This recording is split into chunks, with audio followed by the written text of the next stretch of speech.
Helena and I were friends since I can remember. We played together, we laughed and cried together, we even ate dinner together sometimes.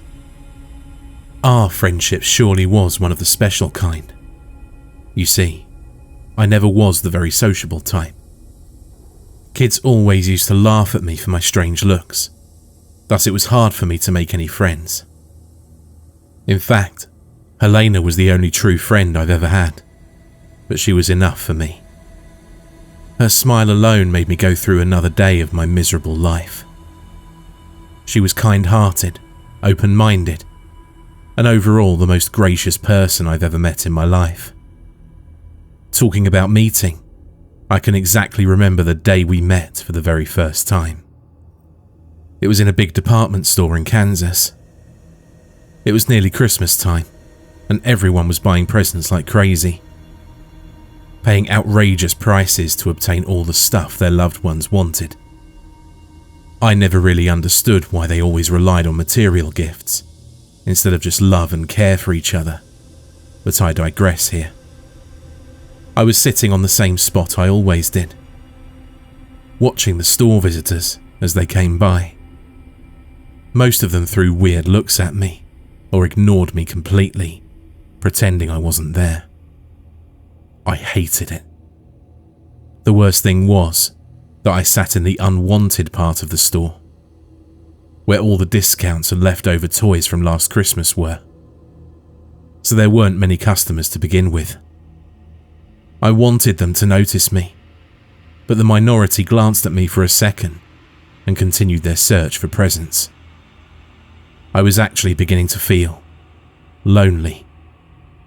I spent all my spare time in this store, from opening till closure, all year, waiting for someone to acknowledge my existence. My parents and siblings were all taken away from me when I was young. Only I was left.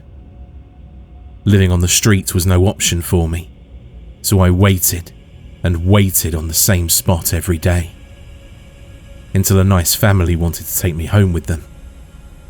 With every day that passed, my hope of living a better life faded a little more. What's the point? I asked myself.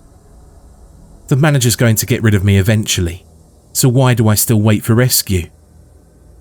No one's interested in a freaky boy like me.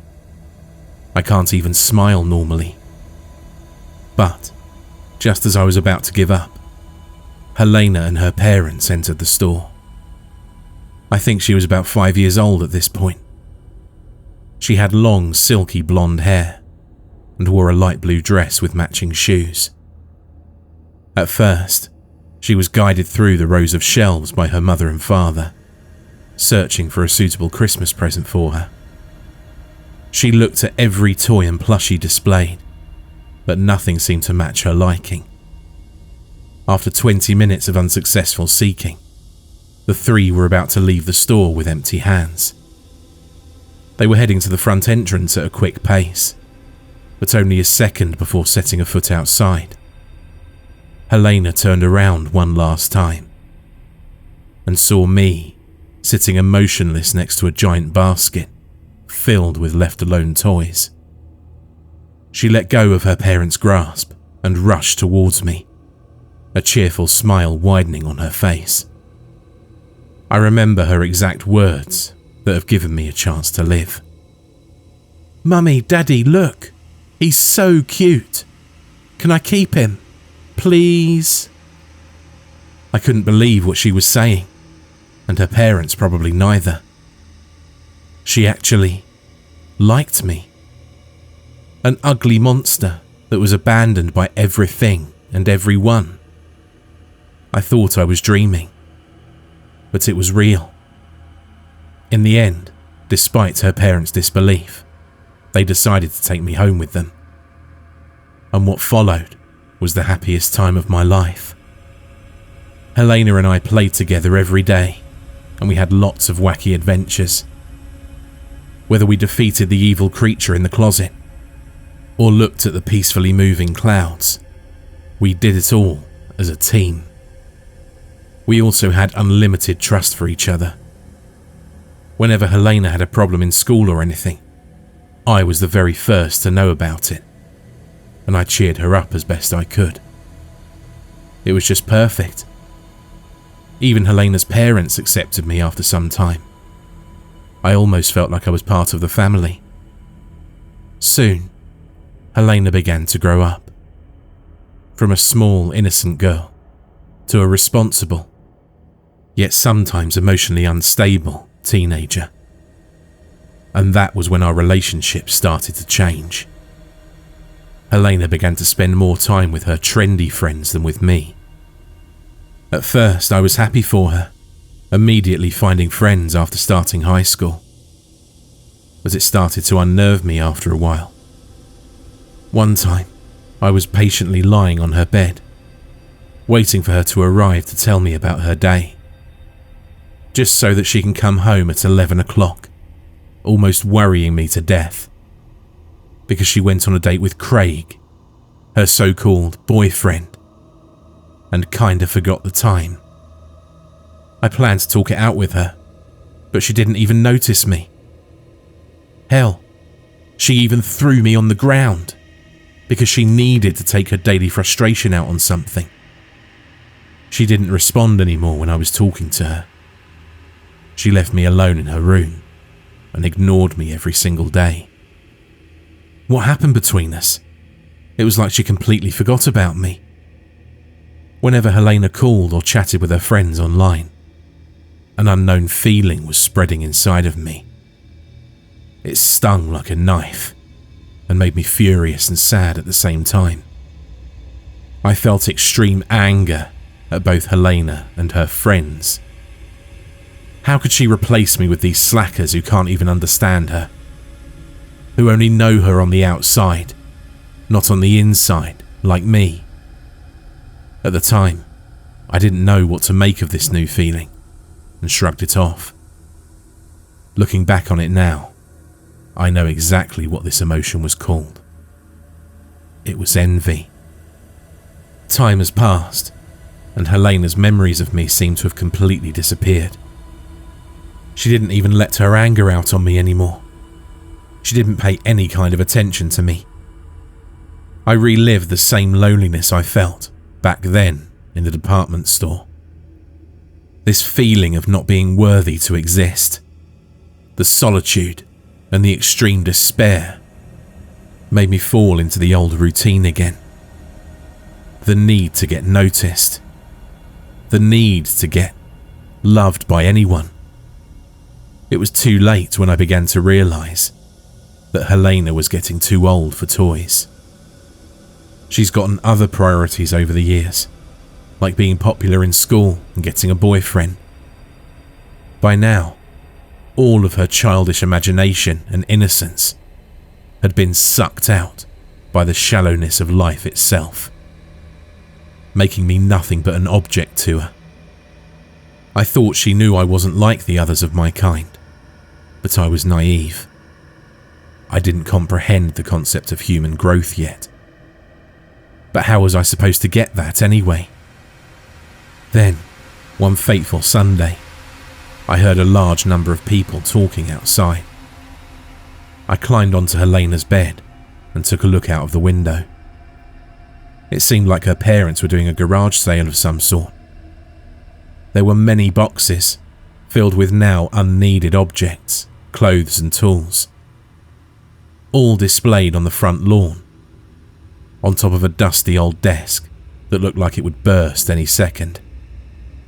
The business was going good. Many people liked the stuff that they sold, and the couple made many good deals. I watched observingly as the contents of the boxes disappeared, one by one. I was so focused in observing the sale that I didn't notice the door slowly opening. But then I heard footsteps. I turned around and shrieked slightly. It was Helena. I expected her to call me a dumb fluff ball, or punch me, like she always did when she actually decided to show interest in me. But she didn't do anything like that. She looked very troubled and sad, to be honest. I didn't know what to think of this. Before I knew it, Helena tightly embraced my small body and carried me out of the room, through the floors, heading towards the attic.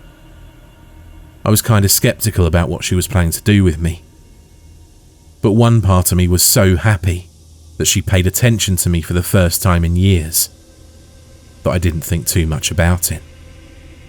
The attic was very dark. Only the ray of light that shone through the window offered us sight. Helena slowly walked to the middle of the room and stopped in front of a small box with the word memories written on it with a black marker. I immediately recognized it. We used to put all the photos we took and pictures we drew together into that one box. It was truly filled with precious memories from better days. She knelt down and used her one hand to open the box, while holding me with the other one. If my body could produce real tears, I would have cried my eyes out. It hasn't changed at all. All these happy moments, our birthday parties, us playing in the garden, building a castle out of blocks, even back to the day she adopted me. They were all coming back to me. So, Helena hasn't forgotten after all. But that made me wonder, why did she show that to me all of a sudden? Why did she bring me here? Suddenly, I was thrown out of my thoughts by a quiet sobbing. I looked up and saw Helena, a few tears streaming down her face, with a faint smile. She hugged me tighter against her chest, while softly talking with herself, not knowing that I heard every single word she said. "I'm sorry, but I gotta raise some money for college. Please forgive me, Dreet. I'm just not into that childish stuff anymore. I'm almost a grown-up now." Look at me. I'm talking to a dumb plushie. So stupid. Childish stuff. She was calling spending time with her best friend childish stuff. How could she? I was always there for her, always cared for her, never rejected her, always listened to her, never interfered, always said yes to everything she said, never said no, always put her wishes and needs above mine, never selfish. And yet, I was nothing more than a dumb plushie to her. I snapped. That was the final blow to my sanity. She wanted to get rid of me. To sell me to a family that wouldn't give a crap about me either. She'd already abandoned me, and now this. In this moment, I realized how true wrath felt. It embraced me, telling me to let go of my worries and get rid of her. Tons of weird thoughts entered my head at once, one more gruesome than the other. But all of them had something in common: to let her suffer for what she's done. I couldn't believe it. What was I thinking? Then, another weird feeling appeared. This time, I felt only darkness around me. My one functional eye became heavy all of a sudden. All the muscles in my small body grew weaker and weaker, and I couldn't keep myself awake for much longer. I must have blacked out from something, or someone. When I woke up, my whole body felt sour. I felt like a great concentration of power flowed into my body, and it couldn't bear the pressure of it. The time span of my unconsciousness seemed to be short, since the light that entered through the window shone in the same angle as before. I found myself leaning against a wall, with blood on the things that were once my tiny hands. They've grown into large, sharp claws, and I discovered that I could stretch them out to my liking. But that wasn't the strange part. The blood on them belonged to my beloved Helena. I found her now lifeless body right next to me. She wasn't breathing anymore, but how could she? All of her limbs were lying across the attic, her blood painting the floor almost completely red. Her arms and legs were crippled, her eyes rolled back in her head with a wide gaping mouth, looking like her corpse was silently screaming. I took a few seconds and then realized that I was the one who tore her apart in the most cruel way possible. I was crying. I cried for the very first time over her death. But my tears weren't clear and wet like Helena's. They were black and sticky like goo. My fur and the floor under me were drenched with the glue-like fluid. But I didn't care for anything anymore. I just murdered my best friend and had to live with it thanks to my damn consciousness. Why did I have to be created with a human mind? Why couldn't I have been born like all the others? Brainless, emotionless, lifeless. Why me? Why me of all the objects in the world? What have I done wrong? On the other side, though, maybe it was for the best. If I hadn't killed her, who knows who could have done so in the future? Isn't being dead much better than to live a worthless life in which only beauty and perfection is accepted? She's in heaven now. She doesn't have to worry about things like living anymore. She's in the safest place that ever existed now. Yes, safe. Safe from all these people who only want to see her suffer. To be honest, I envy her a little. I'm made out of stuffing and plastic. I couldn't die even if I wanted to. It seems I'm cursed to wander the earth until the end of eternity. You could say I did her a favour. But this didn't change the fact I had to get away from there as soon as possible. Her parents were going to get worried soon and search for her, so they were bound to find her body dismembered in the attic. I couldn't stay there, not after what I'd done. Then, I suddenly remembered something. Helena once told me that she has a big sister who's living in Chicago. A kind woman who always played with her before she got me. Perhaps she would be a little nicer and less forgetful than her younger sister. I don't know. I'm not delivered to her house yet. It will still take a while, so I'll have to kill my time with something else after reminiscing about my past.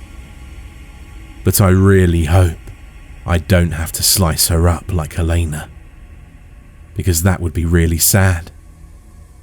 We could have so much fun together. I could finally feel alive again. But even if she also ignores me, I'll just move on to the next person. And if that person casts me aside, I'll move on from this person to the next. Again, and again, and again.